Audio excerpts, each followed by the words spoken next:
Hello everyone and welcome again to the Kansas City Standard Open. We're here at the sideboard with Ryan Overturf, Hello. the former Open Series champion, and we're going to talk about his Type 2 deck, which is pretty interesting. It's mono blue, but there are no Delvers of Secrets to be found. It's Trading Post. Indeed it is. The Delvers wouldn't flip very often in this deck. No, they would not. So what are the primary incentives to being mono blue with Trading Post as opposed to black, white, blue, purple? I found that having access to Ponder and Mana Leak are the biggest draws because you have to dig for your Trading Post. And other builds that I played were very bad at dealing with opponents that were trying to go big as well. I like having Mana Leak for that reason, especially in a Trading Post mirror, or if your opponent's more of a controlling or slower deck. Being able to counter Birthing Pod out of Naya is a lot better than just trying to kill all their creatures, because they stream pretty infinite value out of their deck. And if you can just get them to try and match you threat for threat, you're going to outclass them easily, right? Absolutely. Okay. And then Vapor Snag Snapcaster will get you to your end game where you just start making Wormcoil Engine, sacking it to draw a card, sacking your token to get back your worm, and gaining a million life. Okay. So a lot of these cards are pretty typical for Trading Posts. We've got the Ichor Wellsprings, Pristine Talisman. People are used to seeing these in the list. Yep. You're only running 2 Trading Posts. That's true. I had a third at one event I played, and drawing a second didn't really matter. I only had 1 Metamorph at the time. Okay. So I just, in any situation where I want a second Trading Post, I'm just going to copy it with a Metamorph. Because you don't really need to find the one copy. And sometimes it's fine. It's you can usually ponder into it, and you can win without it a number of times. Sure.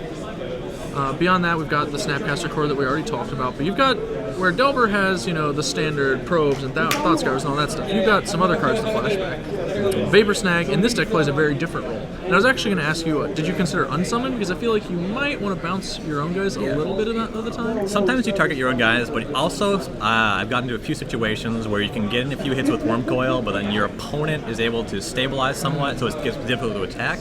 And I've actually burned people out from 2 by Vapor Snag, Snapcaster, Vapor Snag. Sure, because that's 3 hits with a Wormcoil, exactly. Yep. Okay, that makes some amount of sense. Also, in the situations where I'm bouncing my own guy, my life total is usually so low that 1 point doesn't make any difference. Alright. You have Dismembers in this deck, which are a little pricey in most Delver decks, but here you actually have a lot of stuff to offset the life loss. So the free Dismember is legitimately free when you're gaining 4 life with your Trading Post. Discard a card to Trading Post, dismember your guy. Yep. They never see it coming. The big one that's definitely different are the Mental Missteps, which you're maining 3 of them. I am. You have a 4th in the sideboard.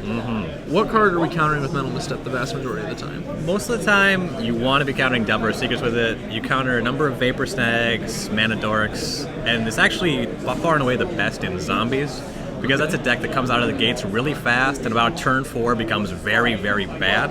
So you just want to interact with them in the early game, and then stop them from doing their good things, which are their 1-drops. Sure. Interestingly, this deck seems pretty reasonable against Blood Artist itself, not against the Sacrifice Outlet stuff, but your Wormcoils are just going to very easily outclass them trying to block and gain some life or kill you. Yeah. So I like that aspect of it a lot. Which card in the list has just been really overperforming for you, I guess? Phantasmal Image is actually completely insane in this deck. Something I found that helps you keep up with the Birthing Pod decks. If they're going to play Blade Splicer and try to out-aggro you, just copy their Blade Splicer. And it also kills Thalias in that matchup, which sometimes matters a lot. Yep. Kill a lot of Legends with Phantasmal Image, and it's the cheapest way to copy your Wormcoil. Sometimes you can't tap low enough to cast Phyrexian Metamorph on it, and Image really shines there.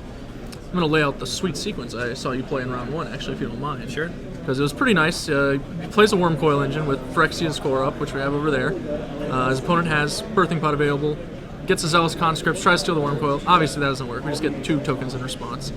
Untapping, Ryan Phantasmal Images the Zealous Conscripts, stealing the Birthing Pod to go turn the Conscript's image into another 6-drop, and then the chain can just begin again from there. Yep, and if you're a good player, you then core away their Birthing Pod, Yes. which probably means you can't lose that game.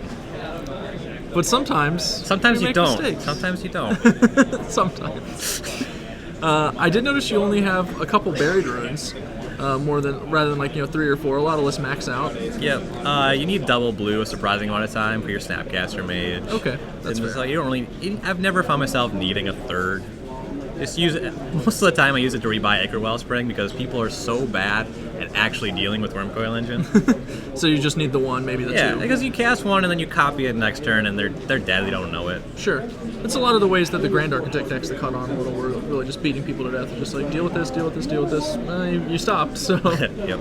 Moving on over to the sideboard, you've got the 2 Ghost Quarters, which you can clone the Primeval Titans and go find, which is a nice trick. Yeah, I was losing to Inkmoth Nexus more than I would like, and they only play 1 copy in Wolf Run Blue. So perfect. Yep. We've also got 2 Consecrated Sphinxes to supplement your Wormcoil engines as 6-drop. So where are we bringing in the Sphinxes? Any place that I feel like they're going to be good at interacting with Wormcoil, you can't always wait until you have 8 mana against Birthing Pods, so you're not good against conscripts, and grabbing your 4/6 matters a lot less than grabbing your 6/6. And they can just pot away your worm when they grab it too sometimes. That's really grim. Very bad for you.